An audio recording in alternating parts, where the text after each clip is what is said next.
অনেকদিন পরে বাপের বাড়িতে আসলাম। অনেকদিন বলতে 2 মাস পর। ইচ্ছা ছিল অনেক আগে আসার, কিন্তু সময় সুযোগ করে হয়ে ওঠে নাই। তো যাই হোক, এতদিন বাবার বাড়ি ছাড়া থাকিনি কোথাও। তারপরে খুব খারাপ লাগতেছিল, তাই চলে আসলাম একদিনের জন্য। কাল চলে যাব। তো একদিনের জন্য আসলেও একটা আয়োজন করে ফেলছি হুটহাট করে। একটা ছাগল কিনে ফেললাম, ওইটা আবার জবাই করে সবাই মিলে খেলাম।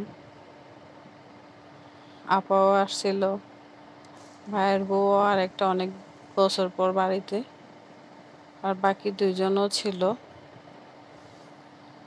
তো আমরা ছাগল জবাই করে খাসি রান্না করলাম, নিজের হাতেই সবকিছু করলাম। এটা একটা অন্যরকম মজা ছিল।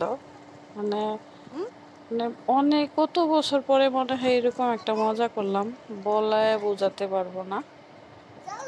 খুব বেশি ভালো লাগতেছিল।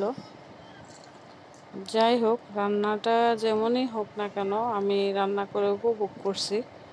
আমার ভালো লাগাটাই বেশি কাজ করতেছিল। তো সবাইকে নিজের হাতে খাওয়ানোটাও অনেক আনন্দের ছিল, অনেক মজার ছিল। ভালো লাগছে, আমি সবাইকে খাওয়াইতে পারছি।